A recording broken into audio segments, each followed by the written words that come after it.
All right, everyone. Frank Monday coming at you. I just got this disturbing news via the quartering. In fact, I don't know if you guys ever watch him or not. I don't watch him much, but his title, clickbait title, caught my attention. It says that Louis Rossmann was banned and given multiple strikes by YouTube. Wow, that is disturbing information. Let's go ahead and do a little research in it together then. I have a screen open here. Let me see if I can shift to it. Yeah, that looks good. Okay. So we'll start over here. So the first thing I tried to search it on Google, but it didn't give me any results. Can you imagine that?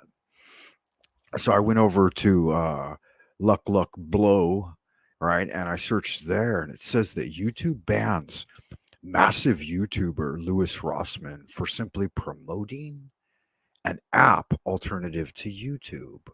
Well, that kind of makes sense, right? I mean, if the situation, I believe he created an app that can download all the content or get the content, access the content from multiple sources like um, YouTube and Twitter, or I don't know, whatever else people, Rumble, or all the major platforms. It says, so Futo is the name of his company, Futo Tech. And it says, imagine that Louis Rossmann's excellent video explaining how Futo's GrayJay lets you follow creators instead of platforms. How should we put this? Abruptly unavailable on a certain $1 trillion company's platform.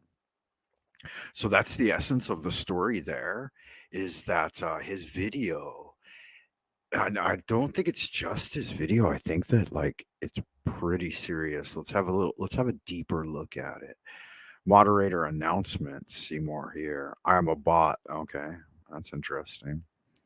Um, so this person Ria says, Ines Ria says it's a platform for linking all video platforms and audio into one: Twitch, YouTube, Spotify, etc. It allows creators to centralize content and lets them retain rights to their property. It also has adblock built in. It's very customizable. Look up GrayJay for more. So I guess that's the name of the app. Now I do watch Louis Rossmann quite a bit. I really enjoy his content. He's one of the best, in my opinion, one of the best commentators just on every day world shit that's going on. YouTube bans Louis Rossmann for promoting an app. 3 strikes in one day.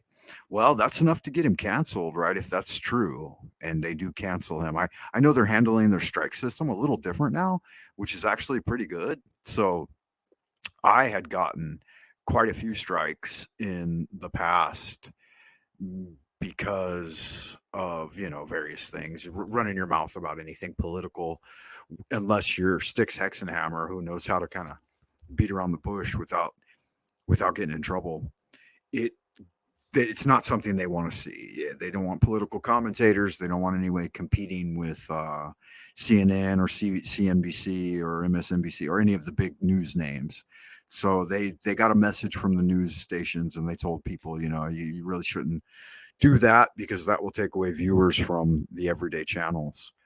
But Louis Rossmann, yeah, he does a gig where he is working for right to repair for your own electronic products. Like he does board repair. I think he was from Brooklyn originally, somewhere in New York, one of the boroughs in New York City. But he's just your everyday New Yorker type character, right? He's got a New York accent. He lives in Texas now, so he actually moved out of New York City. He used to go around and talk about New York real estate prices, which I found quite interesting, even though I really have no interest in New York. I never have, and he doesn't either. He's glad he got out of that city finally.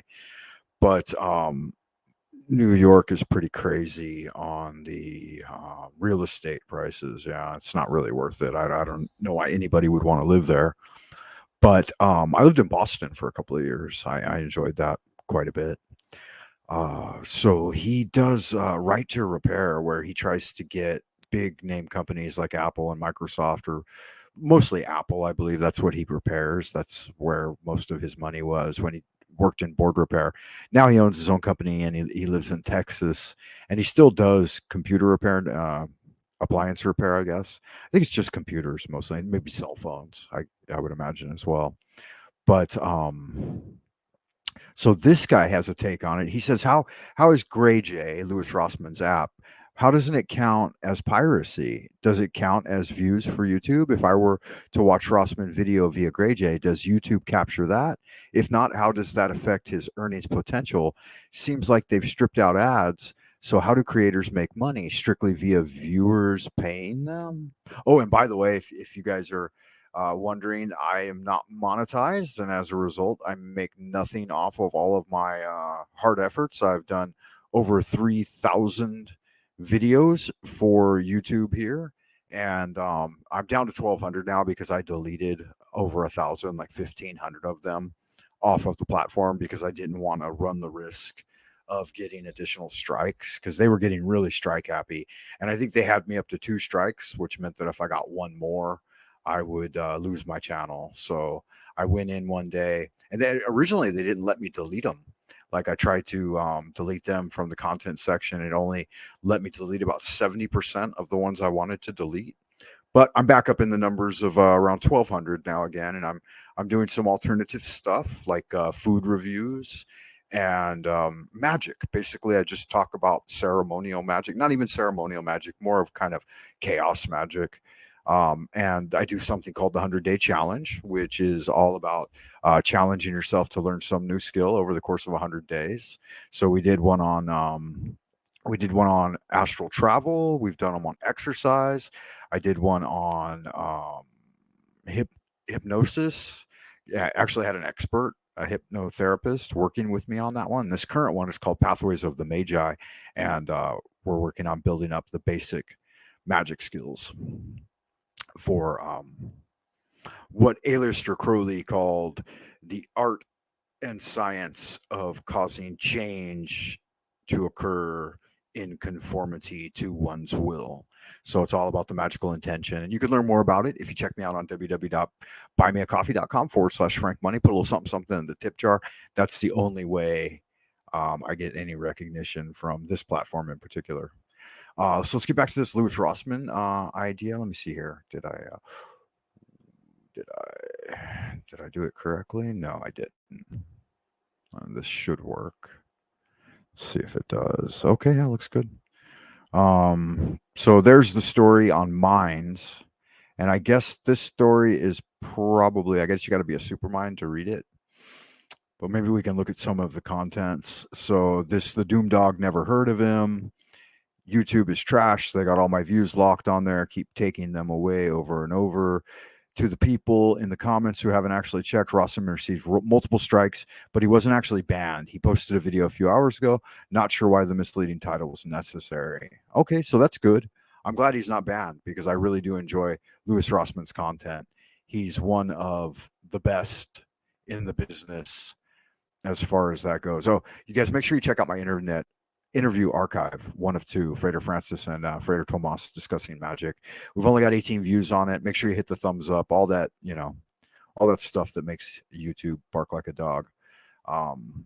Okay, looks like we're losing our internet connection, which is pretty common with living in China. As you guys may or may not know, I live in Beijing, China, so kind of tough staying on the internet.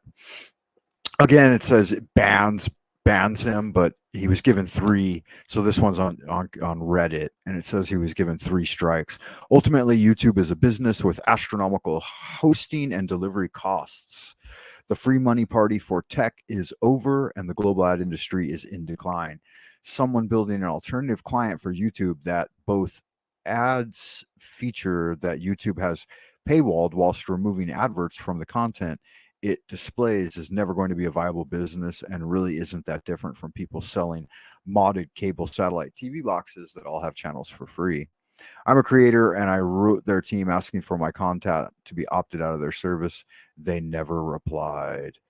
Why is what happens to someone's YouTube channel relevant to Android? They promoted an open source Android app. Okay, so GrayJay is only an Android app at the moment, I guess. Presumably, any other developers hoping to embed YouTube content through its usual and apparently full supported means could be subject to similar treatment. So it's just a website, GeoCities plus YouTube ad blocker. It's a flawed platform. I don't know why he thought it would work. So how's this related to Android? So on and so forth. Let's see if we can get some more comments. On the one hand, big corporations, boo, they suck, they're evil. On the other hand, YouTube gets 500 hours of video uploaded per minute. They have at least 20 data centers.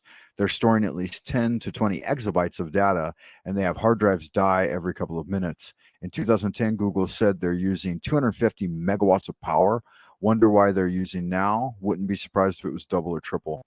They deliver all this in an extremely reliable way in exchange for watching ads. Rossmann thinks that 20 plus data centers, 250 megawatts of power, 500 hours per minute of uploads is all free.